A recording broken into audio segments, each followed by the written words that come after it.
Hello guys, welcome to my channel. आज हम लोग पढ़ेंगे types of bank in India. तो क्या क्या टॉपिक्स आज हम लोग कवर करने वाले हैं। सबसे पहले देखेंगे कमर्शियल बैंक क्या होता है। कमर्शियल बैंक का क्लासिफिकेशन जिसमें आएगा public sector bank, foreign bank, private sector bank, regional rural bank, small finance bank, payment bank क्या होता है, डिफरेंशिएटेड बैंकिंग का क्या कॉन्सेप्ट है, कोऑपरेटिव बैंक क्या होता है, कोऑपरेटिव बैंक के टाइप्स क्या है, ये सब चीज़ें आज हम लोग कवर करेंगे। तो चलिए शुरू करते हैं। जब हम बात करते हैं कमर्शियल बैंक की, तो यहाँ पे कमर्शियल का मतलब ये प्रॉफिट। तो मेन मोटिव इन बैंक्स का क्या होता है? प्रॉफिट कमाना, ज़्यादा से ज़्यादा प्रॉफिट कमाना। अब ज़्यादा से ज़्यादा प्रॉफिट कमाने के लिए ये ज़्यादा से ज़्यादा लोन इशू करेंगे, अच्छा खासा इंटरेस्ट चार्ज करेंगे। क्यों? क्योंकि मेजर सोर्स ऑफ रेवेन्यू तो बैंक के लिए लोन ही होता है। जो लोन से जो इंटरेस्ट में जो पैसा आ रहा है लोन लेके, वो मेजर सोर्स ऑफ रेवेन्यू है बैंक के लिए। अब कमर्शियल बैंक का अगर मेन मोटिव ही है प्रॉफिट कमाना, तो वो इंटरेस्ट भी अच्छा खासा चार्ज करते हैं। फिर ये जो कमर्शियल बैंक होते हैं, ये बहुत सारे सर्विसेज, बहुत सारे फाइनेंशियल सर्विसेज प्रोवाइड करते हैं। They will offer multiple range of financial services. ऐसा नहीं है कि एक दो सर्विसेज ही प्रोवाइड करेंगे या फिर ये अपने ब्रांचेस सिर्फ रूरल एरियाज में खोलेंगे, अर्बन एरियाज में नहीं खोलेंगे। नहीं, ऐसा कुछ नहीं है। ये हर जगह अपने ब्रांचेस खोल सकते हैं और बहुत सारे सर्विसेज ये प्रोवाइड करते हैं टू इट्स कस्टमर्स। क्या सर्विसेज प्रोवाइड करते हैं? देखो, जैसे कि ये डिपॉजिट एक्सेप्ट करेंगे। अब जब डिपॉजिट एक्सेप्ट कर रहे हैं तो हर तरह का डिपॉजिट एक्सेप्ट करेंगे।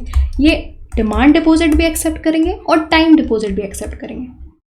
जैसे कि जब हम लोग देखेंगे स्मॉल फाइनेंस बैंक और पेमेंट बैंक के बारे में, तो ये कमर्शियल बैंक के कैटेगरी में नहीं आते। क्यों? क्योंकि इसमें रिस्ट्रिक्शन है। ये लोग सब सर्विसेज प्रोवाइड नहीं करते। There will be restriction in terms of number of services that they are providing. जैसे कि पेमेंट बैंक लोन इशू नहीं करेगा, स्मॉल फाइनेंस बैंक जो है हर जगह अपने ब्रांचेस नहीं खोल सकता, तो ऐसे करके रिस्ट्रिक्शन है। लेकिन जब हम बात करते हैं कमर्शियल बैंक की, तो ये सब सर्विसेज प्रोवाइड करेंगे। जैसे कि ये डिपॉजिट भी एक्सेप्ट करेंगे, डिमांड डिपॉजिट एक्सेप्ट करेंगे। डिमांड डिपॉजिट मतलब करेंट अकाउंट और सेविंग अकाउंट। टाइम डिपॉजिट मतलब फिक्स डिपॉजिट भी एक्सेप्ट करेंगे, रिकरिंग डिपॉजिट भी एक्सेप्ट करेंगे। तो हर तरह के डिपॉजिट एक्सेप्ट करेंगे। फिर लोन भी प्रोवाइड करेंगे। लोन भी ऐसा नहीं है कि कोई पर्टिकुलर सेक्टर में ही प्रोवाइड करें, हर सेक्टर्स को लोन प्रोवाइड करेंगे। पर्सनल लोन भी प्रोवाइड करेंगे, auto loan, educational loan, housing loan, infrastructure के लिए लोन, कॉर्पोरेट सेक्टर के लिए लोन, हर तरह के लोन्स ये प्रोवाइड करेंगे मार्केट में। ठीक है। फिर पेंशन हो गया, इंश्योरेंस हो गया, mutual fund, online banking services. तो इतने सारे फैसिलिटीज जो है कमर्शियल बैंक अपने कस्टमर्स को प्रोवाइड करते हैं with the main motive of earning profit. Commercial bank is a financial institution that performs the function of accepting deposit from the general public and giving loans for the investment with the aim of earning profit. Commercial bank comprise schedule commercial bank और non schedule commercial bank. तो ये दोनों के बीच में क्या difference होता है ये देखेंगे। In India commercial bank are दो schedule and non schedule commercial bank and are regulated under banking regulation act of 1949। तो किस एक्ट द्वारा कमर्शियल बैंक को रेगुलेट किया जाता है? Banking regulation act of 1949 and they are classified into schedule commercial bank and non schedule commercial bank. Schedule commercial bank क्या होता है और नॉन शेड्यूल कमर्शियल बैंक क्या होता है वो देख लेते हैं। देखो, जब हम बात करते हैं शेड्यूल कमर्शियल बैंक की, a schedule commercial bank refers to a bank which is listed in the second schedule of the RBI act. ठीक है। तो शेड्यूल कमर्शियल बैंक जो है वो लिस्टेड होता है second schedule of the RBI act में and they are regulated under the provision of banking regulation act of 1949। अब अगर आपको बोलना है कि ये बैंक कमर्शियल बैंक जो है शेड्यूल कमर्शियल बैंक है, अब उसके लिए क्या क्राइटेरिया होने चाहिए? सबसे पहले तो they should be listed in the second schedule of the RBI act. इस एक्ट में उसको लिस्ट होना चाहिए। कौन से शेड्यूल में? सेकंड शेड्यूल में लिस्ट होना चाहिए। ये एक रिक्वायरमेंट है। और क्या रिक्वायरमेंट है अगर आपको शेड्यूल कमर्शियल बैंक में क्लासीफाई होना है? दूसरी रिक्वायरमेंट है it should have a paid up capital and reserves of not less than 5 lakh. मतलब कि जब कमर्शियल बैंक शेयर्स इशू कर रहा है मार्केट में, तो वो शेयर्स इशू करके, वो शेयर्स बेच के कमर्शियल बैंक के पास 5 लाख रुपए आना चाहिए। तो मिनिमम पेड अप कैपिटल जो है it should not be less than 5 lakh. Paid up capital मतलब the capital which is raised by selling the shares in the market. जब कमर्शियल बैंक शेयर्स को बेच रहा है मार्केट में, तो उसके पास मिनिमम 5 लाख रुपए आना ही चाहिए। तो ये एक रिक्वायरमेंट है कि paid up capital should not be less than 5 lakh rupees. It should satisfy the RBI that the affairs are not conducted in a manner detrimental to the interest of their depositors. तो depositors के हित में काम करना है, ये भी एक रिक्वायरमेंट है कमर्शियल बैंक। तो शेड्यूल कमर्शियल बैंक के क्या रिक्वायरमेंट है अगर आपको शेड्यूल कमर्शियल बैंक में क्लासीफाई होना है? सबसे पहला, it should be listed under second schedule of the RBI act of 1934। It should have a paid up capital of not less than 5 lakh rupees. जब वो शेयर्स इशू कर रहा है प्राइमरी मार्केट में फॉर द फर्स्ट टाइम, पैसा race करने के लिए जब शेयर्स बेच रहा है मार्केट में, तो वो शेयर्स बेच के 5 लाख रुपए मिनिमम कमर्शियल बैंक के पास आना चाहिए। And the affair should be conducted in a manner which is not detrimental to the interest of the depositor. Depositors के हित में काम करना है, उनको एक्सप्लॉइट नहीं करना है, उनके हित में काम करना है, वो भी एक रिक्वायरमेंट है to be categorized under scheduled commercial bank. अब नॉन शेड्यूल्ड कमर्शियल बैंक क्या होता है? Banks which are not listed, जो इस एक्ट में लिस्टेड नहीं है। कौन सा एक्ट में? आरबीआई एक्ट 1934, जो कि second schedule of RBI act 1934 में लिस्टेड नहीं है, वो बैंक हो जाएगा schedule commercial, sorry non schedule commercial bank. ठीक है, schedule banks are also covered under DICGC।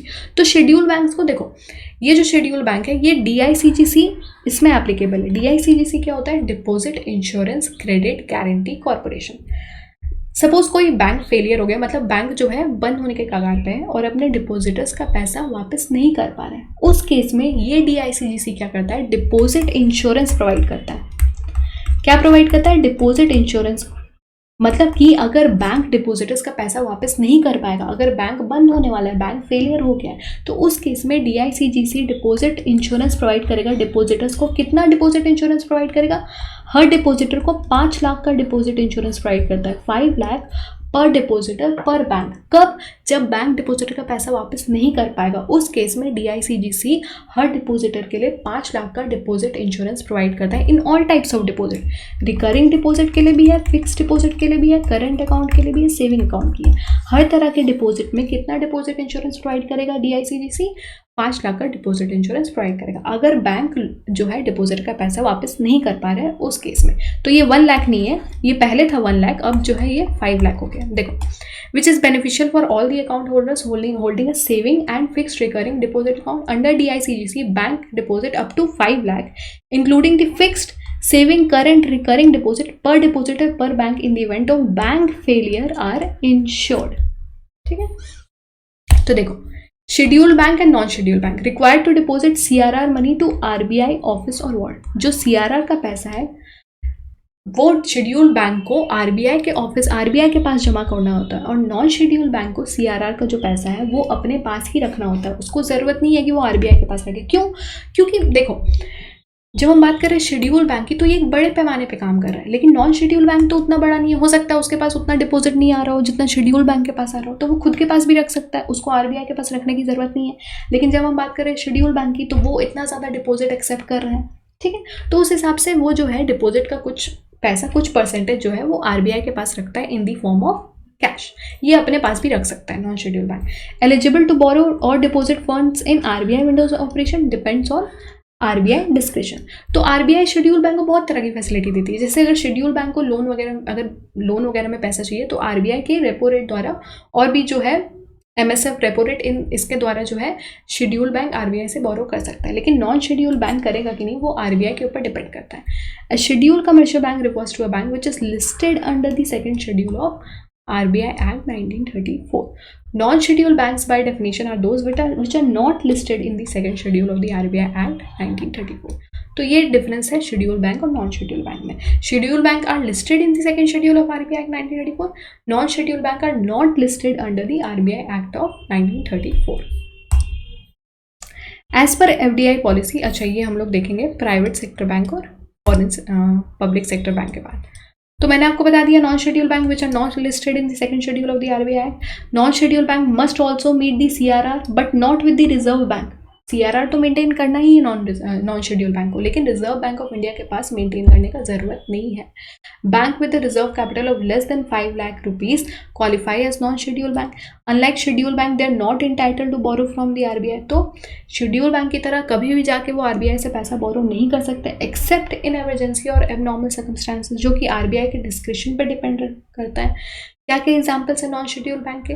Bangalore city cooperative bank limited, Baroda city cooperative bank. तो ये कुछ एग्जाम्पल्स है नॉन शेड्यूल कोऑपरेटिव बैंक। अब देखो, जब हम बात करते हैं प्राइवेट सेक्टर बैंक की, तो प्राइवेट सेक्टर बैंक का मतलब क्या होता है? यहाँ पे जो प्राइवेट सेक्टर है वो मेजर शेयर होल्डर होता है, मतलब more than 50% of the share in banks का मोर देन 50% ऑफ शेयर, मतलब एटलीस्ट 51%, ठीक है। So more than 50% of share of this bank must be held by the private partner, तो उसको बोलते हैं प्राइवेट बैंक। मतलब अगर 50% से ज़्यादा शेयर होल्डिंग प्राइवेट पार्टनर की है, मतलब मैनेजमेंट कंट्रोल भी उसी के पास है, ठीक है। तो मैनेजमेंट कंट्रोल भी प्राइवेट पार्टनर के पास ही रहेगा। क्यों? क्योंकि उसकी शेयर होल्डिंग बहुत ज़्यादा है, मोर देन 50% है। तो प्राइवेट सेक्टर बैंक मतलब कि प्राइवेट पार्टी जो है वो मेजर शेयर होल्डर है इन बैंक का। मेजर शेयर होल्डर मतलब more than 50% of the shares are held by the private party in case of private sector bank. 50% से ऊपर शेयर प्राइवेट सेक्टर मतलब प्राइवेट पार्टी के पास है, ठीक है। तो मतलब कि जब इतना शेयर होल्डिंग प्राइवेट सेक्टर के पास है तो मैनेजमेंट कंट्रोल भी प्राइवेट सेक्टर के पास ही होगा, गवर्नमेंट के पास नहीं होगा। Private sector banks are those in which private individuals or private corporation own a significant portion of the bank's equity, even though this banks adhere to the guidelines of the country's central bank. They are free to develop their financial strategy for their customer. A significant portion of this bank shares are traded on the stock market, and anyone can purchase a significant portion of this bank's shares on the stock market. So private sector is the majority shareholder. More than 50% of the shares are held by the private partner. That means the management control also lies with the private partner in case of private sector bank. तो private sector bank का examples क्या हो गया, जैसे ICICI bank हो गया, axis bank हो गया, HDFC बैंक हो गया, ये सब प्राइवेट सेक्टर बैंक है। मतलब कि majority of the shares, more than 50% of shares in this banks are held by the private partner, उसको बोलते हैं प्राइवेट सेक्टर बैंक। अब देखते हैं पब्लिक सेक्टर बैंक। तो पब्लिक सेक्टर बैंक में government is the major share holder. That means more than 50% of the shares are held by the central government और state government. तो मैनेजमेंट कंट्रोल भी यहाँ पे गवर्नमेंट के पास ही रहेगा बैंक का। Public sector bank are those in which more than 50% shareholding lies with the central government or state government. India's biggest public sector bank is the State Bank of India. Public sector bank constantly work in the public interest by introducing schemes for customers' benefit. They also charge less for their services than private bank. अब private bank अपने services के लिए कुछ ज़्यादा ही charge करती है, लेकिन public sector bank उतना चार्ज नहीं करती, थोड़ा कम चार्ज करती है। तो अब हम लोग देखते हैं रीजनल रूरल बैंक। देखो, जब रीजनल रूरल बैंक स्टैब्लिश किया गया इन द ईयर 1975 तो ऑलरेडी बहुत सारे बैंक्स थे, बहुत सारे कमर्शियल बैंक्स थे। फिर क्या ऐसी ज़रूरत पड़ गई कि रीजनल रूरल बैंक को स्टैब्लिश करना पड़ा, पहले वो जान लेते। देखो, in case of India there are two sources of credit. There are two sources of credit, एक है फॉर्मल सोर्स ऑफ क्रेडिट और एक है इनफॉर्मल सोर्स ऑफ क्रेडिट। जब हम बात करते हैं फॉर्मल सोर्स ऑफ क्रेडिट की तो इसमें आ जाएगा bank. Bank will come under formal source of credit. क्यों? क्योंकि बैंक के केस में एक रेगुलेटर होता है, जैसे कि इन case of commercial bank RBI is the regulator. तो जब आप बैंक से लोन ले रहे हो तो आपको पता है कि आपको कितना इंटरेस्ट पे करना है, कितने टाइम में आपको लोन रीपे करना है, जो भी टर्म्स एंड कंडीशंस आपको पहले से पता होते हैं। प्लस बैंक जो है nominal rate of interest charge करता है, reasonable rate of interest charge करता है। ऐसा तो नहीं है कि बैंक अपने मर्जी के हिसाब से जितना मन चाहे इंटरेस्ट चार्ज कर रहा है, कस्टमर्स को एक्सप्लॉइट करने की कोशिश कर रहा है, वो बैंक नहीं कर सकता। क्यों नहीं कर सकता? क्योंकि रेगुलेटर है, RBI रेगुलेट कर रहा है बैंक को। बेसिकली RBI जो है गाइडलाइंस प्रिस्क्राइब करता है कि आप जो है इससे ज़्यादा इंटरेस्ट चार्ज नहीं कर सकते, आपको आपके कस्टमर्स के हित में ही काम करना है। तो ये सब चीज़ें होती हैं जब हम फॉर्मल सोर्स ऑफ क्रेडिट के बारे में बात करते हैं। लेकिन इनफॉर्मल सोर्स ऑफ क्रेडिट में क्या होता है, जैसे कि इनफॉर्मल सोर्स ऑफ क्रेडिट में कौन आ जाएगा, जैसे कि मनी लेंडर्स हो गए, साहूकार, सेठ, आपके फ्रेंड्स हो गए, रिलेटिव्स हो गए, ये सब क्या है, ये सब आ जाएंगे इनफॉर्मल सोर्स ऑफ क्रेडिट में। अब जब आप ऐसे लोगों से पैसा ले रहे हो तो इस केस में तो कोई रेगुलेटर नहीं है, तो ये अपने मर्जी के मालिक है, अपने हिसाब से ये इंटरेस्ट चार्ज करेंगे। बेसिकली ये बहुत इंटरेस्ट चार्ज करते हैं एज कम्पेयर टू बैंक, ठीक है। तो ये आपको एक्सप्लॉइट करने की कोशिश करें क्योंकि इनको पता है इनको कोई रेगुलेट करने वाला नहीं है, इनको कोई बोलने वाला नहीं है। तो जब रीजनल रूरल बैंक स्टैब्लिश किया गया 1975 में, तो उस टाइम पे even today also there lot of people, specially जो रूरल एरियाज में रहते हैं, जो पुअर सेक्शन ऑफ पॉपुलेशन है, जो स्मॉल एंड मार्जिनल फार्मर्स है, जो छोटे फार्मर्स है, जो छोटे किसान हैं, जिनके पास खेती करने के लिए ज़मीन कम है, ऐसे लोग जो अनऑर्गेनाइज सेक्टर में काम कर रहे हैं, जो माइक्रो स्मॉल मीडियम इंटरप्राइजेस है, ये लोग ज़्यादा से ज़्यादा किस पे डिपेंडेंट थे लोन के लिए, इनफॉर्मल सोर्स ऑफ क्रेडिट पे डिपेंडेंट थे। मतलब कि मनी लेंडर्स पे डिपेंडेंट थे, अपने फ्रेंड्स पे डिपेंडेंट थे, रिलेटिव्स पे डिपेंडेंट थे लोन के लिए। अब ये लोग क्या करते हैं, ये लोग बहुत इंटरेस्ट चार्ज करते हैं, ये लोग बहुत इंटरेस्ट चार्ज करके उनको एक्सप्लॉइट करने की कोशिश करते हैं। कभी भी मन चाहे तो बोल सकते हैं आप लोन रीपे करो, जब मन चाहे उनके जो एसेट है, वो जो भी गिरवी रखा है उसको बेच सकते हैं। तो ये सब चीज़ें, ये सब दिक्कतें होती है जब आप इनफॉर्मल सोर्स ऑफ क्रेडिट की बात करते हैं। तो जब इतने लोग उस टाइम पे इनफॉर्मल सोर्स ऑफ क्रेडिट पे डिपेंडेंट है तो बेसिकली एक्सप्लॉइट हो रहे हैं। तो इसीलिए नरसिम्हम कमेटी ने बोला कि एक ऐसे बैंक की ज़रूरत है जो इन लोगों पे फोकस करे। किन लोगों पे? एग्रीकल्चर सेक्टर पे फोकस करें, स्मॉल एंड मार्जिनल फार्मर्स पे फोकस करें, माइक्रो स्मॉल मीडियम इंटरप्राइजेस पे फोकस करें, जो लोग अनऑर्गेनाइज सेक्टर में काम कर रहे हैं ऐसे लोगों पे फोकस करें, ज़्यादा से ज़्यादा ब्रांच जो है अपने रूरल एरियाज पे खोले। इसीलिए नरसिम्हम कमेटी ने रिकमेंड किया रीजनल रूरल बैंक स्टैब्लिश किया जाए। क्यों? क्योंकि देखो, अब जब हम बात करते हैं कमर्शियल बैंक की, तो कमर्शियल बैंक का क्या मोटिव होता है? ज़्यादा से ज़्यादा प्रॉफिट कमाना, ठीक है। अब ज़्यादा से ज़्यादा प्रॉफिट कमाने के लिए उनको क्या करना होगा? ज़्यादा से ज़्यादा इंटरेस्ट चाहिए होगा। जब वो लोन दे रहे हैं तो ज़्यादा से ज़्यादा इंटरेस्ट उनको मिलेगा, तभी तो ज़्यादा से ज़्यादा वो प्रॉफिट कमाएंगे, क्योंकि major source of revenue for the bank is interest. जो वो लोन में पैसा दे रहे हैं उससे जो इंटरेस्ट आ रहा है वही तो मेजर सोर्स ऑफ रेवेन्यू है बैंक के लिए, उसी से वो प्रॉफिट कमाएंगे। तो कमर्शियल बैंक क्या करते थे? अपने जो ब्रांचेस है वो अर्बन एरियाज में खोलते थे, रूरल एरियाज में नहीं खोलते थे। फिर वो किसको लोन प्रोवाइड करते थे? जहाँ पता है ज़्यादा इंटरेस्ट मिलेगा, जैसे कि बड़े बड़े इंडस्ट्रीज को लोन प्रोवाइड करना, कॉर्पोरेट सेक्टर में लोन प्रोवाइड करना, जो रिच बिजनेसमैन है उनको लोन प्रोवाइड करना, रूरल एरियाज में अपने ब्रांचेस नहीं खोलना, स्मॉल एंड मार्जिनल फार्मर्स को लोन नहीं देना, पुअर सेक्शन ऑफ पॉपुलेशन में ध्यान नहीं देना, जो वीक है, वल्नरेबल है, मार्जिनलाइज्ड है, उन सेक्शन ऑफ पॉपुलेशन को इग्नोर करना, वहाँ पे लोन प्रोवाइड नहीं करना। इसीलिए नरसिम्हम कमेटी ने बोला कि रीजनल रूरल बैंक को स्टैब्लिश किया जाए, जो कि एग्रीकल्चर सेक्टर लेंडिंग पे फोकस करे, जो कि रूरल एरियाज पे फोकस करे, जो कि स्मॉल एंड मार्जिनल फार्मर्स को लोन प्रोवाइड करे, ठीक है। तो देखो, regional rural bank are government owned scheduled commercial banks of India that operate at regional level in different states of India. They were created to serve rural areas, क्योंकि commercial bank अपने ज़्यादा से ज़्यादा ब्रांच जो है उस time पे urban area में खोल रहे थे, क्योंकि उनको प्रॉफिट चाहिए था with basic banking and financial services. However regional rural bank also have urban branches. तो ऐसा नहीं है कि ब्रांचेस जो है सिर्फ रूरल एरियाज में होंगे, अर्बन एरियाज पे भी रीजनल रूरल बैंक के ब्रांचेस होंगे।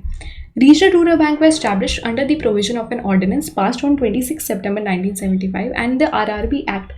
तो किस एक्ट द्वारा रीजनल रूरल बैंक को स्टैब्लिश किया गया था? RRB act of 1976। क्या इसका फंक्शन है, क्या इसका ऑब्जेक्टिव है? To provide sufficient banking and credit facility for, देखो, agriculture and other rural sectors, क्योंकि इन सेक्टर्स को इग्नोर किया जा रहा था कमर्शियल बैंक द्वारा। इसीलिए नरसिम्हम कमेटी ने बोला कि रीजनल रूरल बैंक को स्टैब्लिश करने की बहुत ज़रूरत है, क्योंकि ये जो सेक्टर्स है, agriculture sector, micro small medium enterprises है, these sectors are important for the development of the economy. ये प्रायोरिटी सेक्टर्स है, इनको प्रायोरिटी देना पड़ेगा, इसीलिए एक रीजनल रूरल बैंक स्टैब्लिश करो। As a result, 5 regional rural banks were set up on 2nd October 1975 on the basis of recommendation of Narsimham Committee on Rural Credit during the tenure of Indira Gandhi government। ठीक है, तो regional rural bank क्या है आपको पता चल गया, ये शेड्यूल कमर्शियल बैंक के कैटेगरी में आता है। फिर ये किस एक्ट द्वारा एस्टैब्लिश किया गया? RRB act of 1976। कौन सी कमेटी ने रिकमेंड किया the establishment of regional rural bank? Narasimham committee ने रिकमेंड किया। उसके बाद और क्या पॉइंट्स है? The Regional Rural Bank Act 1976 mainly provide for incorporation, regulation and winding up of regional rural bank. They were created to serve the rural areas। ठीक है, rural areas पे ब्रांच खोलो, रूरल एरियाज पे focus करो, उनके needs पे आप focus करो, इसीलिए रीजनल रूरल बैंक को स्टैब्लिश किया गया with basic banking and financial services. However regional rural bank also have urban branches. The regional rural bank are required to function with in a limited area for which they are established. देखो, regional rural bank are owned by central government, state government and sponsoring bank. तो ownership किसके पास है regional rural bank का? Central government के पास है, state government के पास है और स्पॉन्सरिंग बैंक के पास। सपोज एक रीजनल रूरल बैंक स्टैब्लिश करना है जिसके लिए 100 करोड़ कैपिटल चाहिए, ठीक है, 100 करोड़ कैपिटल चाहिए एक रीजनल रूरल बैंक स्टैब्लिश करना है। अब कितना कैपिटल कंट्रीब्यूट करेंगे? Central government will contribute 50% of the capital required, state government will contribute 15% and जो स्पॉन्सर बैंक हो गए it will contribute 35% of the capital required. तो कितना शेयर होल्डिंग है? सेंट्रल गवर्नमेंट का कितना शेयर होल्डिंग है रीजनल रूरल बैंक में? 50% है। स्टेट गवर्नमेंट का कितना शेयर होल्डिंग है? 15%। और जो स्पॉन्सरिंग बैंक है उसका कितना शेयर होल्डिंग है? 35% है। आप ये याद रखिएगा, जो स्पॉन्सरिंग बैंक होता है वो हमेशा एक पब्लिक सेक्टर बैंक ही होना चाहिए, मतलब कि प्राइवेट सेक्टर बैंक के पास ये राइट नहीं है कि वो रीजनल रूरल बैंक में मतलब अपना कोई कंट्रीब्यूशन दे, कोई कैपिटल कंट्रीब्यूट करे, वो प्राइवेट सेक्टर के पास ये राइट नहीं है। Each regional rural bank is sponsored by a public sector bank. तो स्पॉन्सरिंग बैंक जो है वो हमेशा एक पब्लिक सेक्टर बैंक ही होगा, प्राइवेट सेक्टर बैंक नहीं होगा। A sponsor bank in relation to a regional rural bank is a bank by which such RRB is sponsored.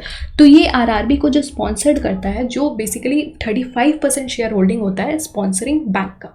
It is the duty of a sponsor bank to aid and assist. तो support provide करता है sponsor bank regional rural bank को। किस तरह का support provide करता है? Financial assistance, managerial assistance, उसके जो काम कर रहे हैं, जो पर्सोनल है, उनको ट्रेनिंग प्रोवाइड करना, कोई भी मैनेजरियल स्किल अगर उनको चाहिए तो उस हिसाब से उनको ट्रेनिंग प्रोवाइड करना, फाइनेंशियल असिस्टेंस प्रोवाइड करना, ये सब जो है स्पॉन्सरिंग बैंक का काम है. Sponsor banks, the act provides for regional rural bank to be sponsored by banks. This sponsor banks are required to subscribe to the share capital of RRB. तो क्या क्या काम है स्पॉन्सर बैंक के वो देख लेते हैं. To subscribe to the share capital of RRB, train their personnel, ठीक है, उनके जो स्टाफ्स है उनको ट्रेनिंग प्रोवाइड करना, provide managerial and financial assistance for the first 5 year.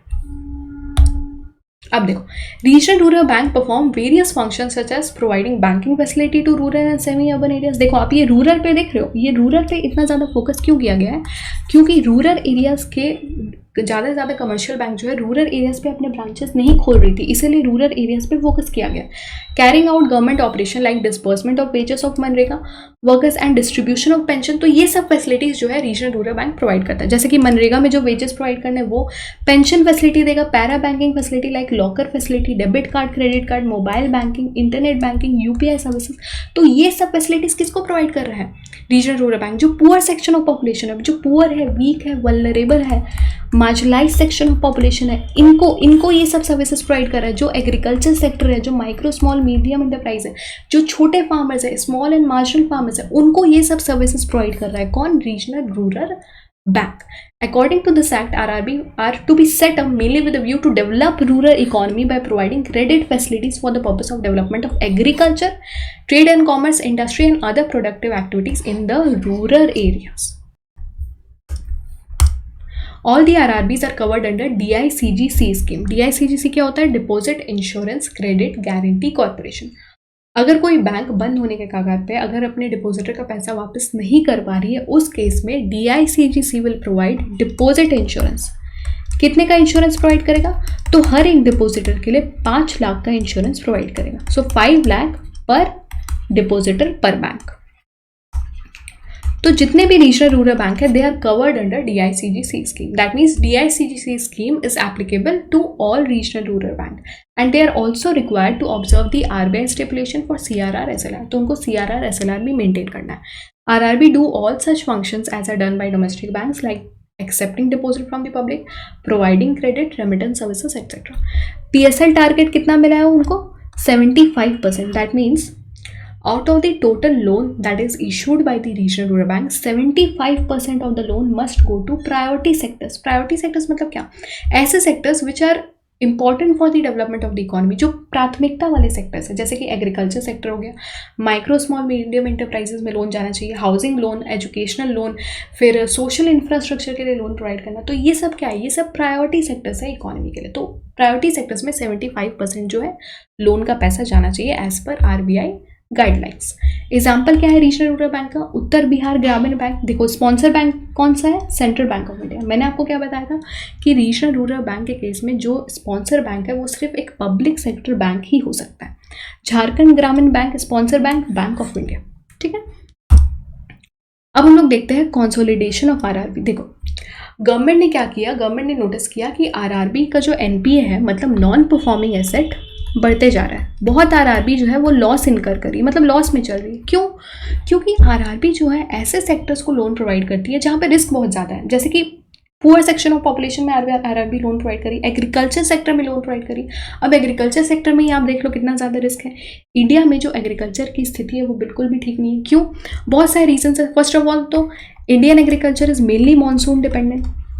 ठीक है, जो भी फार्मर्स है, स्पेशली जो छोटे फार्मर्स हैं, जो स्मॉल एंड मार्जिनल फार्मर्स हैं, वो मानसून पे बेसिकली डिपेंडेंट है. इरिगेशन फैसिलिटीज़ वो उतना अफोर्ड नहीं कर सकते. तो Indian agriculture is mainly monsoon dependent. फिर सीजनल अनएम्प्लॉयमेंट भी एक इशू है. सीजन अनएम्प्लॉयमेंट मतलब हार्वेस्टिंग सीजन में तो काम है, सोइंग सीजन में तो काम है लेबर्स को, बाकी सीजन में वो अनएम्प्लॉयड रहते हैं. सिर्फ हार्वेस्टिंग सीजन के लिए वो एम्प्लॉयड है, जब तक हार्वेस्टिंग सीजन है तब तक वो एम्प्लॉयड है, बाकी सीजन के लिए वो अनएम्प्लॉयड है. तो सीजनल अनएम्प्लॉयमेंट भी एक इशू है. फिर volatility in terms of market price.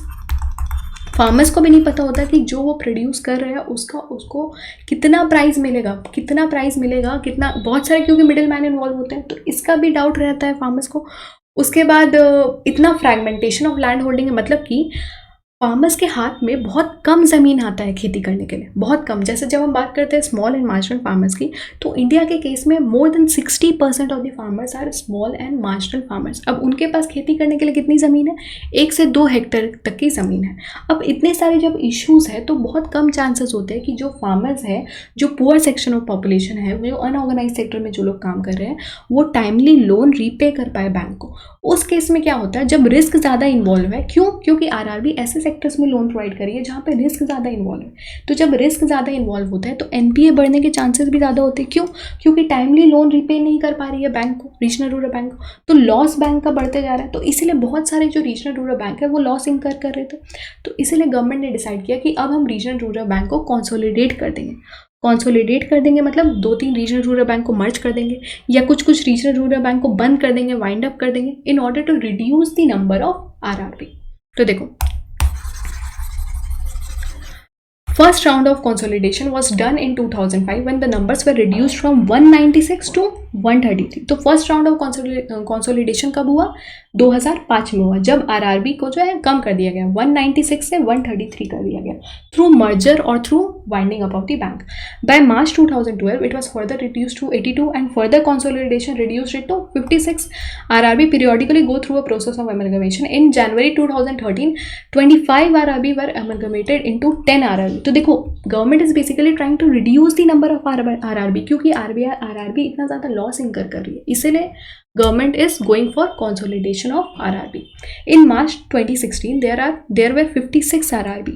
As of 1 April 2020, there are 43 RRB in case of India। तो देखो, इतना ज़्यादा RRB था, इतने ज़्यादा रीजनल रूरल बैंक हुआ करते थे, लेकिन गवर्नमेंट ने उनको मर्ज कर दिया या फिर उनको बंद कर दिया। क्यों करना पड़ा ऐसा गवर्नमेंट को? क्योंकि आरआरबी बहुत ज़्यादा लॉस इंकर कर रही थी। आरआरबी का नॉन परफॉर्मिंग एसेट काफ़ी बढ़ता चला जा रहा था, क्योंकि आरआरबी ऐसे सेक्टर्स को लोन प्रोवाइड करती है जहाँ पे बहुत ज़्यादा रिस्क इन्वॉल्व है।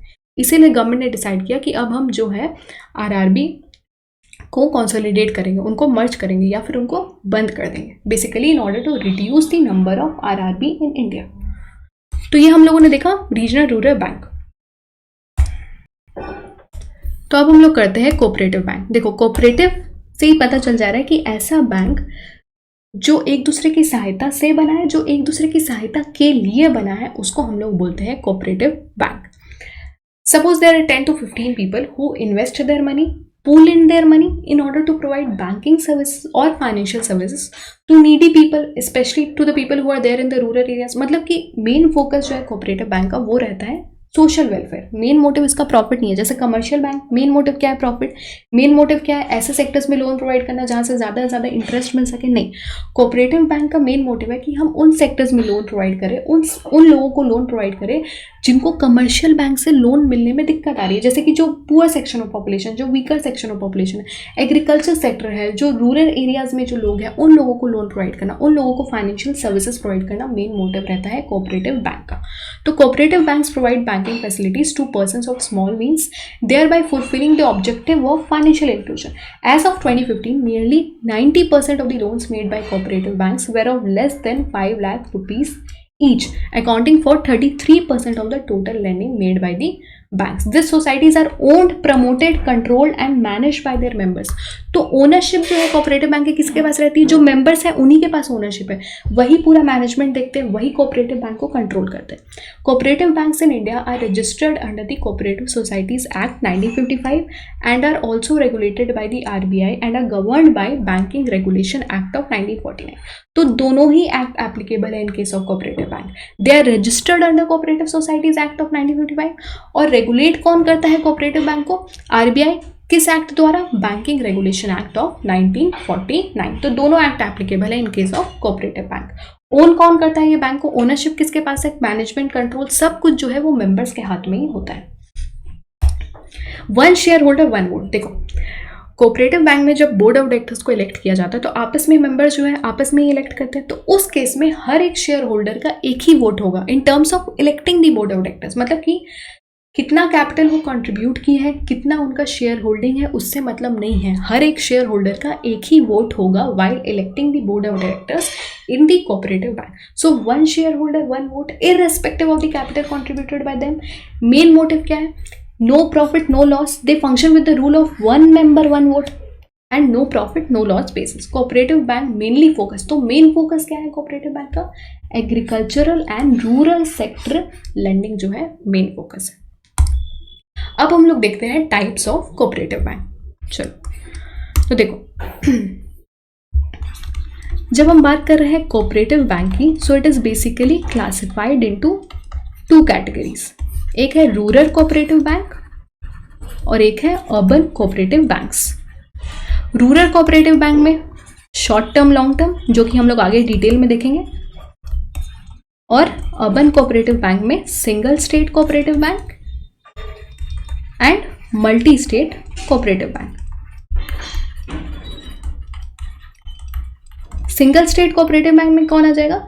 सिंगल स्टेट कोऑपरेटिव बैंक मतलब which are present in single state. Multi state cooperative bank मतलब which are present across multiple states. ठीक है, तो देखो जब हम बात करते हैं कोऑपरेटिव बैंक की, तो जो कोऑपरेटिव सोसाइटी है ना, वो आता है स्टेट लिस्ट के अंडर। कोऑपरेटिव सोसाइटी जो सब्जेक्ट है वो किसके अंडर आता है? वो स्टेट लिस्ट के अंडर आता है। तो जब वो स्टेट लिस्ट के अंडर आता है, तो जितने भी स्टेट गवर्नमेंट है they need to have their respective state cooperative societies act. ठीक है, तो हर स्टेट गवर्नमेंट अपना कोऑपरेटिव सोसाइटीज एक्ट इनैक्ट करेगा। ठीक है, तो देखो क्या होता है, जब हम बात कर रहे हैं सिंगल स्टेट कोऑपरेटिव सोसाइटी की which are present in single state, तो suppose state government will have their state cooperative societies act. ठीक है, स्टेट कोऑपरेटिव सोसाइटीज एक्ट। अब इस एक्ट द्वारा state government will establish registrar of cooperative society, state registrar of cooperative society. तो ये जो single state cooperative society मैंने आपको बताया which are present in single state, they are required to get themselves registered with state registrar of cooperative society. ठीक है, which are established by the state government. देखो हर एक स्टेट गवर्नमेंट का अपना रेस्पेक्टिव कोऑपरेटिव सोसाइटीज एक्ट होगा। Under this act they will establish state registrar of cooperative society and this single state cooperative society which is a category of urban cooperative bank, this single state cooperative society और single state cooperative bank, they are required to get themselves registered with the state registrar of cooperative society. ठीक है, जब हम बात करते हैं multi state cooperative society की, जब हम बात करते हैं मल्टी स्टेट कोऑपरेटिव बैंक की, तो ये जो मल्टी स्टेट कोऑपरेटिव बैंक है which are present across multiple states, they are required to get themselves registered with central registrar of cooperative society, central registrar of cooperative society. मतलब कि देखो central government भी अपना कोऑपरेटिव सोसाइटी एक्ट इनैक्ट करेगा, ठीक है, पास करेगा। सो central government will have their own cooperative societies act. Under this act, they will establish Central Registrar of Cooperative Society, and this multi-state cooperative society, they are required to get themselves registered with Central Registrar of Cooperative Society. देखो जब हम बात कर रहे हैं single state cooperative society की, तो हर एक स्टेट गवर्नमेंट का अपना कोऑपरेटिव सोसाइटी एक्ट होगा। Under this cooperative society act they will establish state registrar of cooperative society, and this single state cooperative society is required to get themselves registered with state registrar of cooperative society established by the state government. लेकिन जब हम multi state cooperative society की बात करते हैं, तो they are required to get themselves registered with central registrar of cooperative society established by the central government. तो इनको किसके पास रजिस्टर कराना है? Central registrar of cooperative society के पास, CRCS के पास अपने आप को रजिस्टर कराना है। और जब हम बात कर रहे हैं सिंगल स्टेट कोऑपरेटिव सोसाइटी की, तो they are required to get themselves registered with state registrar of cooperative society, SRCS के पास, which is established by the state government, central registrar of cooperative society which is established by the central government. ठीक है, तो दोनों में आपको difference पता चल गया, सिंगल स्टेट और multi state. Single state which are present in single state, multi state which are present across multiple state. Single state is required to get themselves registered with state registrar of cooperative society established by the state government. Multi-state cooperative society are required to get themselves registered with the central registrar of cooperative society established by the central government. तो ये दोनों में difference है। Single state cooperative bank का आपको पता चल गया, मल्टी स्टेट कोऑपरेटिव बैंक पता चल गया। अब हम लोग देखते हैं रूरल। रूरल में आता है शॉर्ट टर्म और लॉन्ग टर्म। शॉर्ट टर्म में 3 टियर स्ट्रक्चर है और लॉन्ग टर्म में 2 टियर स्ट्रक्चर है। देख लेते हैं, हो गया, जस्ट अ मिनट। देखो for providing short term credit. तो शॉर्ट टर्म क्रेडिट में cooperative banks in India exist 3 tiers: state cooperative bank, district cooperative central bank and primary agriculture credit society. तो जब हम बात करते हैं स्टेट कोऑपरेटिव बैंक की, which are present at the state level, district cooperative central bank are present at the district level and primary agriculture credit society is present at the village level. Village level मतलब grass root level पे present है। Suppose कोई farmer को छोटी छोटी चीज़ों के लिए पैसा चाहिए, जैसे कि उसको फर्टिलाइजर खरीदना है या फिर कोई सीड खरीदना है, तो उसके लिए अगर लोन चाहिए तो वो किसके पास जाएगा? वो जाएगा प्राइमरी एग्रीकल्चर क्रेडिट सोसाइटी के पास, which is present at the village level. District cooperative central bank जो है, they are present at the district level. They also oversee the functioning of the primary agriculture credit society. State cooperative bank are present at the state level. They provide financial assistance to district cooperative central bank. तो ये जो है short term credit में आता है। कौन कौन सा? State cooperative bank, district cooperative bank, primary agriculture credit society. जब हम बात करते हैं लॉन्ग टर्म क्रेडिट की, लॉन्ग टर्म क्रेडिट मतलब अगर फार्मर्स को सपोज ट्रैक्टर खरीदना है उसके लिए पैसा चाहिए, कोई लैंड खरीदना है उसके लिए पैसा चाहिए, तो ये सब क्या है? ये सब लॉन्ग टर्म क्रेडिट में आ जाएगा। तो उस केस में फार्मर किसके पास जाएगा? उस केस में फार्मर जाएगा state cooperative agriculture and rural development bank at the apex level, primary cooperative agriculture and rural development at the district level और ब्लॉक लेवल। मतलब अगर फार्मर को लॉन्ग टर्म क्रेडिट चाहिए, लॉन्ग टर्म मतलब कोई asset खरीदना है, सपोज लैंड खरीदना है, ट्रैक्टर खरीदना है, कोई मशीन खरीदना है, उसके लिए अगर फार्मर को लोन चाहिए तो अब फार्मर जाएगा ये 2 बैंक के पास। अगर कुछ शॉर्ट टर्म के लिए लोन चाहिए, शॉर्ट टर्म मतलब सीड खरीदना है, फर्टिलाइजर खरीदना है, छोटी मोटी चीज़ों के लिए अगर पैसा चाहिए, तब वो इन तीनों में से किसी के पास भी जा सकता है। विलेज लेवल में किसके पास जाएगा? प्राइमरी एग्रीकल्चर क्रेडिट सोसाइटी के पास जाएगा। डिस्ट्रिक्ट लेवल में डिस्ट्रिक्ट कोऑपरेटिव सेंट्रल बैंक के पास जाएगा और स्टेट लेवल में स्टेट कोऑपरेटिव बैंक के पास जाएगा। ठीक है, तो आपका कोऑपरेटिव बैंक का आपको कैटेगरी पता चल गया। कोऑपरेटिव बैंक को हम लोगों ने क्लासिफाई किया था, कोऑपरेटिव बैंक को हम लोगों ने क्लासिफाई किया था रूरल कोऑपरेटिव बैंक और urban cooperative bank. Urban cooperative bank में हम लोगों ने देखा single state, multi state cooperative bank. Rural में अभी हम लोगों ने देखा शॉर्ट टर्म और लॉन्ग टर्म। ठीक है, ये था शॉर्ट टर्म और ये था लॉन्ग टर्म। तो अब हम लोग कुछ इंपॉर्टेंट पॉइंट्स देख लेते हैं। CRR, SLR and basel norms applies to these banks but slabs में भी डिफरेंट। तो CRR, SLR इन पे भी एप्लीकेबल होता है, कोऑपरेटिव बैंक पे भी एप्लीकेबल होता है। Just remember, CRR, SLR, basel does not apply to primary agriculture credit society. ये आप याद रखेगा। जो प्राइमरी एग्रीकल्चर क्रेडिट सोसाइटी की हम लोगों ने जो बात की थी, जो कि विलेज लेवल में प्रेजेंट है, उस पर CRR, SLR, Basel norms applicable नहीं है। PSL norms not applicable except in case of urban cooperative bank। तो ये जो है आप याद रखिएगा ये पॉइंट्स। अब हम लोग देखते हैं dual regulation of urban cooperative bank. तो एक इशू है कोऑपरेटिव बैंक से रिलेटेड, वो है डुअल रेगुलेशन। इसके वजह से जो है बैंकिंग रेगुलेशन अमेंडमेंट एक्ट पास करना पड़ा। तो डुअल रेगुलेशन का क्या इशू है ये देख लेते हैं। देखो, हम लोगों ने देखा कि कोऑपरेटिव सोसाइटी में, कोऑपरेटिव बैंक में 2 एक्ट एप्लीकेबल है। एक है कोऑपरेटिव सोसाइटीज एक्ट और एक है बैंकिंग रेगुलेशन एक्ट। मतलब कि कोऑपरेटिव बैंक को कौन कौन रेगुलेट करता है? एक तरफ तो रजिस्ट्रार ऑफ कोऑपरेटिव सोसाइटी है। In case of single state मैंने आपको बताया कौन रेगुलेट करता है? State registrar of cooperative society. और in case of multi state cooperative bank कौन रेगुलेट करता है? Central registrar of cooperative society. एक तरफ तो ये हो गया। उसके बाद दूसरी तरफ कोऑपरेटिव बैंक को कौन रेगुलेट कर रहा है? रिजर्व बैंक ऑफ इंडिया भी रेगुलेट कर रहा है। क्यों? क्योंकि उसको पावर भी मिला हुआ है। किस एक्ट के द्वारा? बैंकिंग रेगुलेशन एक्ट के द्वारा। तो ये जो रजिस्ट्रार ऑफ कोऑपरेटिव सोसाइटी है, in case of single state, state registrar of cooperative society, in case of multiple state, sorry in case of multi state, central registrar of cooperative society. तो ये management देख रहा है cooperative bank का। और जब हम बात करते हैं रिजर्व बैंक ऑफ इंडिया, तो ये क्या देखता है? ये देखता है कि कितने ब्रांचेस स्टैब्लिश करने हैं कोऑपरेटिव बैंक के, कितना इंटरेस्ट रेट चार्ज करेगा, क्या लोन पॉलिसी होगी, ये सब चीज़ें देखता है रिजर्व बैंक ऑफ इंडिया। तो डुअल रेगुलेशन हो रहा है, मतलब रजिस्ट्रार ऑफ कोऑपरेटिव सोसाइटी भी रेगुलेट कर रहा है कोऑपरेटिव बैंक को और RBI भी रेगुलेट कर रहा है। जब दोनों जन रेगुलेट कर रहा है, उसके वजह से बहुत ज़्यादा इशू हो रहा था। इसके वजह से गवर्नमेंट लेके आई banking regulation amendment of 2020 in order to increase the power of RBI in terms of regulating the cooperative bank. तो दोनों ही रेगुलेट कर रहा है। जब हम बात कर रहे हैं रजिस्ट्रार ऑफ कोऑपरेटिव सोसाइटी की, तो वो भी कोऑपरेटिव बैंक को रेगुलेट कर रहा है। वो कोऑपरेटिव बैंक का मैनेजमेंट देख रहा है, फिर उसका जो है एडमिनिस्ट्रेशन पे ध्यान दे रहा है, मेंबर्स को अपॉइंट कर रहा है, ये सब चीज़ें देख रहा है रजिस्ट्रार ऑफ कोऑपरेटिव सोसाइटी।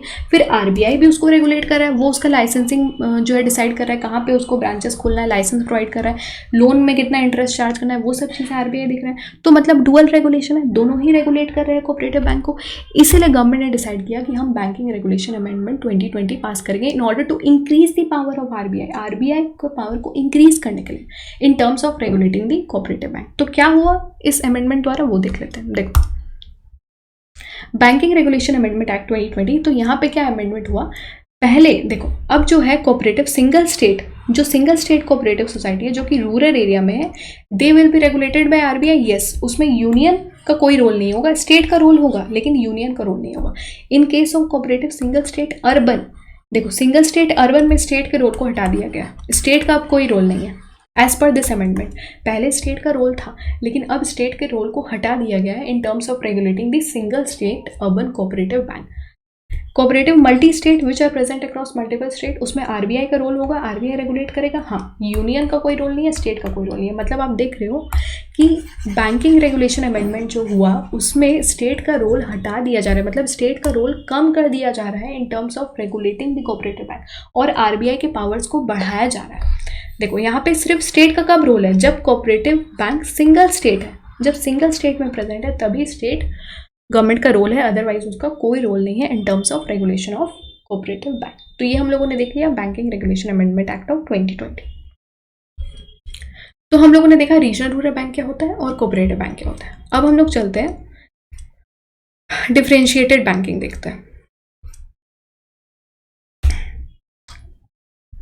देखो, तो जब हम बात करते हैं डिफरेंशिएटेड बैंक की, तो ऑलरेडी तो इतने बैंक्स हैं, ऑलरेडी यूनिवर्सल बैंक्स प्रेजेंट है। यूनिवर्सल बैंक मतलब जैसे कि कमर्शियल बैंक जो है, public sector bank, private sector bank, foreign banks, ये सब यूनिवर्सल बैंक्स हैं। अब ये जब ऑलरेडी है तो फिर डिफरेंशिएटेड बैंक्स की क्या जरूरत पड़ेगी। देखो, ये जो बैंक्स हैं ना, जो यूनिवर्सल बैंक्स हैं, ये सब सर्विसेज प्रोवाइड करते हैं। मतलब कि ये डिपॉजिट भी एक्सेप्ट करेंगे, सारे तरह के डिपॉजिट एक्सेप्ट करेंगे, टाइम डिपॉजिट और जो डिमांड डिपॉजिट होता है, मतलब कि करंट अकाउंट, सेविंग अकाउंट में भी पैसा लेंगे, फिर एफडी आरडी भी एक्सेप्ट करेंगे, फिक्स डिपॉजिट और रिकरिंग डिपॉजिट भी एक्सेप्ट करेंगे, सब तरह का डिपॉजिट एक्सेप्ट करें। फिर ये लोन फैसिलिटी भी प्रोवाइड करेंगे, फिर insurance, pension, online banking services, मतलब ये हर तरह की फैसिलिटीज़ प्रोवाइड करें, हर तरह के कस्टमर्स पे ध्यान दे रहे हैं। तो एक ऐसे बैंक की ज़रूरत थी जो स्पेसिफिक सेगमेंट ऑफ कस्टमर्स पे फोकस करे, जो limited number of services provide करे। ये जो हम लोगों ने यूनिवर्सल बैंक देखा, ये सब सर्विसेज प्रोवाइड करते हैं, ठीक है। ये लोन भी सबको दे रहे हैं, एग्रीकल्चर सेक्टर में भी दे रहे हैं, फिर इंफ्रास्ट्रक्चर सेक्टर में, कॉर्पोरेट सेक्टर में, housing, education, personal loan, auto loan, सब तरह का लोन भी प्रोवाइड कर रहे हैं, सब तरह के कस्टमर्स पे ध्यान रख रहे हैं।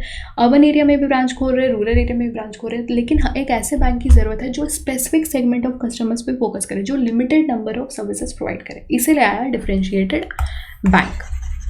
तो देखो, डिफरेंशिएटेड बैंक क्या होता है। Differentiated banks are banking institution licensed by RBI to provide specific banking services and product in select areas. ऐसा नहीं यूनिवर्सल बैंक की तरह की सब सर्विसेज प्रोवाइड कर रहे हैं, हर जगह अपने ब्रांचेस खोल रहे हैं, नहीं। स्पेसिफिक सेगमेंट ऑफ कस्टमर्स के नीड को ध्यान में रखते हुए डिफरेंशिएटेड बैंक का कॉन्सेप्ट लाया गया। Differentiated banks are banks which cater और serve a specific segment of customers unlike other normal universal banks who offer all financial products, ठीक है। The differentiated bank concept was introduced in order to offer specialized in order to provide specialized services or unique products designed to very much suit that particular sector. Differentiated bank licensing was launched in 2015. The differentiated banks are of two types. तो दो type के होते हैं, एक होता है payment bank और एक होता है स्मॉल फाइनेंस बैंक। तो दोनों के बारे में जानते हैं। देखो, जब हम बात करते हैं पेमेंट बैंक, तो पेमेंट बैंक जैसे कि पेटीएम एक पेमेंट बैंक है। अब ये पेमेंट बैंक का काम क्या होता है, ये पेमेंट सर्विसेज प्रोवाइड करता है। ये रेमिटेंस सर्विसेज, मतलब आपको सपोज अगर फंड ट्रांसफर करना है, कोई यूटिलिटी बिल पेमेंट करना है, इलेक्ट्रिसिटी बिल पे करना है, रेंट पे करना है, मोबाइल रिचार्ज करना है, मतलब ऑनलाइन बैंकिंग सर्विसेज जो है ये प्रोवाइड करता है। इंश्योरेंस चाहिए, पेंशन चाहिए, म्यूचुअल फंड, ये सब सर्विसेज जो है पेमेंट बैंक प्रोवाइड करता है। लेकिन पेमेंट बैंक लोन इशू नहीं कर सकता। आपने कभी सुना है कि पेटीएम लोन दे रहा है? नहीं, लोन इशू नहीं करेगा ये। मतलब कि जब लोन इशू नहीं कर रहा है, मतलब ये क्रेडिट कार्ड फैसिलिटी भी आपको नहीं देगा, ठीक है। तो लोन इशू नहीं कर सकता है पेमेंट बैंक, आप ये याद रखिएगा। तो चलिए अब हम लोग देखते हैं पेमेंट बैंक क्या होता है। Payment bank minimum capital requirement, तो पेमेंट बैंक स्टार्ट करने के लिए कितना पैसा चाहिए? मिनिमम जो कैपिटल रिक्वायरमेंट है वो 100 करोड़ की है। Payment bank are the new models of bank conceptualized by the reserve bank of India which can not issue credit. तो ये लोन प्रोवाइड नहीं करेगा। This bank can accept a restricted deposit, तो deposit में भी रिस्ट्रिक्शन है। Deposit में भी रिस्ट्रिक्शन है, जैसे कमर्शियल बैंक में ऐसा रिस्ट्रिक्शन नहीं है, बट यहाँ पे डिपॉजिट में भी रिस्ट्रिक्शन है। कितना डिपॉजिट एक्सेप्ट कर सकता है, which is currently limited to 2 lakh per customer. 2 lakh से ज़्यादा डिपॉजिट ये कस्टमर से एक्सेप्ट नहीं कर सकता। पहले ये 1 लाख था, अब ये 2 लाख कर दिया गया, ठीक है। And may be increase further. This banks can not issue loans and credit card. Loan issue नहीं करेगा और क्रेडिट कार्ड भी इशू, जब लोन ही इशू नहीं कर रहा है तो क्रेडिट कार्ड कैसे देगा। Both current account and saving account can be operated by such banks, ठीक है। तो करंट अकाउंट और सेविंग अकाउंट ऑपरेट करेगा।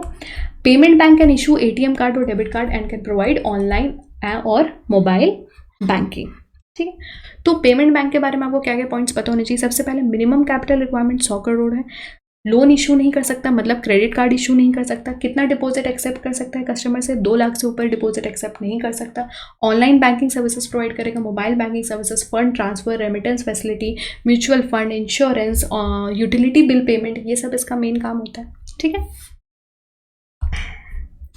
What they can not do, तो क्या नहीं कर सकते वो लोग, हम लोग वो देख लेते हैं। They can accept demand deposit. देखो पेमेंट बैंक जो है डिमांड डिपॉजिट एक्सेप्ट करेगा बट टाइम डिपॉजिट एक्सेप्ट नहीं करेगा। मतलब डिमांड डिपॉजिट मतलब करंट अकाउंट सेविंग अकाउंट में पैसा एक्सेप्ट करेगा, लेकिन रिकरिंग डिपॉजिट और फिक्स डिपॉजिट नहीं एक्सेप्ट करेगा, ठीक है। रिकरिंग डिपॉजिट और फिक्स डिपॉजिट एक्सेप्ट नहीं करेगा। करंट अकाउंट और सेविंग अकाउंट एक्सेप्ट करे, मतलब करंट अकाउंट और सेविंग अकाउंट जो है डिमांड डिपॉजिट एक्सेप्ट करेगा लेकिन टाइम डिपॉजिट एक्सेप्ट नहीं करेगा। PSL नॉर्म्स पेमेंट बैंक में एप्लीकेबल नहीं होते हैं। This banks can not issue loans and credit card. Handle cross border remittances. अब ये क्रॉस बॉर्डर रेमिटेंसेस भी हैंडल नहीं करेगा। मतलब कि सपोज आप लंदन में काम कर रहे हो, आपको अपने घर अगर यहाँ इंडिया में पैसा भेजना है तो वो फैसिलिटी आपको पेमेंट बैंक नहीं देगा। तो क्रॉस बॉर्डर जो रेमिटेंसेस है, क्रॉस बॉर्डर जो पेमेंट करना है वो आप पेमेंट बैंक द्वारा नहीं कर सकते एक्सेप्ट NRI डिपॉजिट। तो ये सब फैसिलिटी जो है पेमेंट बैंक प्रोवाइड नहीं करेगा। तो payment bank minimum capital requirement 100 crore. They can not issue loan, they can not provide you the facility of credit card. They will accept 2 lakh per customer. They will accept the deposit of 2 lakh from the customer, and they will also provide you online banking services. They will also provide you debit card facility. Time deposit accept नहीं करेगा, demand deposit accept करेगा। PSL norms applicable नहीं है। They will not provide you with facility of cross border remittances. तो ये सब हम लोगों ने देखा पेमेंट बैंक के बारे में। What they can do, offer internet banking, sell mutual funds, insurance, pensions, offer bill payment services for customer.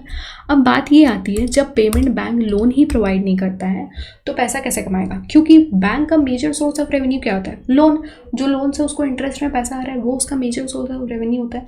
अब तो फिर बैंक कैसे, तो फिर पेमेंट बैंक कैसे पैसा कमाएगा जब वो लोन ही नहीं इशू कर रहा है। तो पेमेंट बैंक क्या करता है ना, जस्ट अ मिनट, हाँ तो पेमेंट जस्ट अ मिनट, तो पेमेंट बैंक क्या करता है, payment bank invest at least 75% of its demand deposit. तो 75% अपने डिमांड डिपॉजिट का वो गवर्नमेंट सिक्योरिटी में इन्वेस्ट करता है, तो वहाँ से उसको इंटरेस्ट मिलता है। फिर 25% जो है डिपॉजिट का वो दूसरे बैंक में रखता है। मतलब सपोज अगर सेविंग अकाउंट में रखा तो वहाँ से उसको इंटरेस्ट मिल रहा है। फिर जो वो गवर्नमेंट सिक्योरिटी में इन्वेस्ट किया है वहाँ से उसको इंटरेस्ट मिल रहा है। फिर वो जो ये फंड ट्रांसफर की फैसिलिटी प्रोवाइड कर रहा है, यूटिलिटी बिल पेमेंट की सर्विसेज प्रोवाइड कर रहा है, म्यूचुअल फंड इंश्योरेंस प्रोवाइड कर रहा है, तो इस सब से भी वो जो है फीस चार्ज करता है, वो भी उसका सोर्स ऑफ इनकम है। तो क्या क्या सोर्स ऑफ इनकम है, जो गवर्नमेंट सिक्योरिटी में इन्वेस्ट कर रहा है वहाँ से इंटरेस्ट आ रहा है, जो दूसरे बैंक में अपना डिपॉजिट रख रहा है 25% वहाँ पे जो उसका है इंटरेस्ट आ रहा है, फिर जो वो सर्विसेज प्रोवाइड कर रहा है उसके लिए फीस चार्ज कर रहा है, वहाँ से उसका पैसा आ रहा है। तो ये सोर्स ऑफ रेवेन्यू है for payment bank. The primary objective of setting up of payment bank is to further financial inclusion by providing small savings or remittance services to migrant labor workforce, low income household, small businesses and other unorganized sector entities. अब हम लोग देखते हैं small finance bank. जैसे कि मैंने आपको बताया कि कमर्शियल बैंक का मेन मोटिव है प्रॉफिट, वो लोग ज़्यादा से ज़्यादा जो है प्रॉफिट पे ध्यान देते हैं। लेकिन अब जो एग्रीकल्चर सेक्टर है, माइक्रो स्मॉल मीडियम एंटरप्राइज है, जो रूरल एरियाज़ में जो लोन प्रोवाइड करना है वो उस पर फोकस करता है स्मॉल फाइनेंस बैंक, इसलिए स्मॉल फाइनेंस बैंक स्टैब्लिश किया गया। Bank with a small finance bank license can provide basic banking services of acceptance of deposit and lending. They primarily undertake basic banking activities of acceptance of deposit and lending to unserved and undeserved section, जहाँ पर commercial bank द्वारा loan नहीं पहुँच पा रहा है, जहाँ से कमर्शियल बैंक द्वारा लोग लोन अवेल नहीं कर पा रहे, क्योंकि बहुत सारे कंडीशन होती है। एक तो इंटरेस्ट वो लोग ज़्यादा चार्ज करते हैं, प्लस अगर आप कमर्शियल बैंक से लोन ले रहे हो तो अगर आप ज़्यादा अमाउंट का लोन लेते हो तो बहुत सारे केस में आपको कोलैटरल प्लेज करना पड़ता है, मतलब कोई चीज़ गिरवी रखा के आपको लोन लेना पड़ता है, तो बहुत सारे इश्यूज होते हैं। इसीलिए स्मॉल फाइनेंस बैंक इस्टेब्लिश किया गया ताकि कम इंटरेस्ट रेट चार्ज करे गरीब लोगों से कोलैटरल नहीं लेना पड़े, उनके पास तो खुद मतलब दिक्कत होगा ना कोलैटरल प्रोवाइड करने में। तो इन सब चीज़ों के लिए स्मॉल फाइनेंस बैंक स्टैब्लिश किया गया। रेगुलेट कौन करता है? They are licensed under section 22 of the banking regulation act of 1949 and are governed by the provision of RBI act 1934 and FEMA। Initial capital requirement 200 crore, उसमें कितना था? पेमेंट बैंक में 100 करोड़ था, यहाँ पे 200 करोड़ है। Can accept both demand deposit and time deposit, मतलब recurring deposit और फिक्स डिपॉजिट भी एक्सेप्ट करेगा और सेविंग अकाउंट और करेंट अकाउंट में भी डिपॉजिट एक्सेप्ट करेगा। और पेमेंट बैंक क्या था? Payment bank time deposit accept नहीं कर सकता था। Small finance bank time deposit भी एक्सेप्ट कर सकता है। Restricted to small business and marginal farmers, at least 50% of its loan portfolio should constitute loan advances up to 25 lakh। इसका मतलब क्या है? देखो, पेमेंट बैंक जो स्मॉल फाइनेंस बैंक जो लोन प्रोवाइड कर रहा है उसका 50% जो है वो 25 लाख से कम होना चाहिए। मतलब कि इसका मतलब क्या है? देखो, क्योंकि क्या होता है ना, सपोज स्मॉल फाइनेंस बैंक को बोला कि आपको PSL में प्रायोरिटी सेक्टर्स में 75% जो है देना है। अब ये क्या किया स्मॉल फाइनेंस बैंक कि ज़्यादा से ज़्यादा जो लोन है, ज़्यादा से ज़्यादा जो लोन का पैसा है वो रिच फार्मर्स में चले गया या अच्छे खासे बिजनेसमैन के पास चले गया। तो उस केस में क्या होता है ना, उस केस में ये अपना PSL टारगेट तो मीट कर लिया, 75% जो PSL टारगेट है एज पर RBI गाइडलाइंस वो तो स्मॉल फाइनेंस बैंक पूरा कर लिया, लेकिन ज़्यादा से ज़्यादा लोन का पैसा कहाँ चले गया? ज़्यादा से ज़्यादा लोन का पैसा चले गया सपोज रिच फार्मर्स के पास चले गया या अच्छे खासे बिजनेसमैन के पास चले गया। इसीलिए RBI ने बोला कि आपको 50% ऑफ लोन जो है 50% ऑफ इस loan portfolio should constitute loans and advances up to ₹25 lakh, ताकि ज़्यादा से ज़्यादा लोन जो है वो सब लोगों तक पहुंच पाए।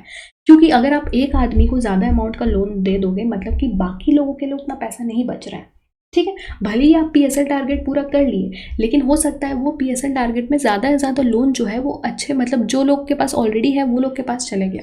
इसीलिए RBI के अनुसार आपको लोन का जो वैल्यू है, जो आप लोन प्रोवाइड कर रहे हो वो आपको कम रखना है ताकि सब लोगों तक लोन पहुँच पाए। फॉरेन होल्डिंग कितना अलाउ है? Up to 74% of the paid up capital on par with private bank. तो फॉरेन इन्वेस्टमेंट भी अलाउड है in case of small finance bank. Eligibility, कौन एलिजिबल है स्मॉल फाइनेंस बैंक खोलने के लिए वो देख लेते हैं। रेसिडेंट इंडिविजुअल्स और professional with 10 years of experience in banking and finance, company, society will be eligible as promoter to set up small finance bank.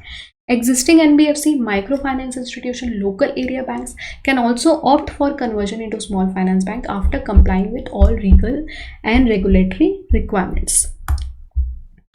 और क्या है?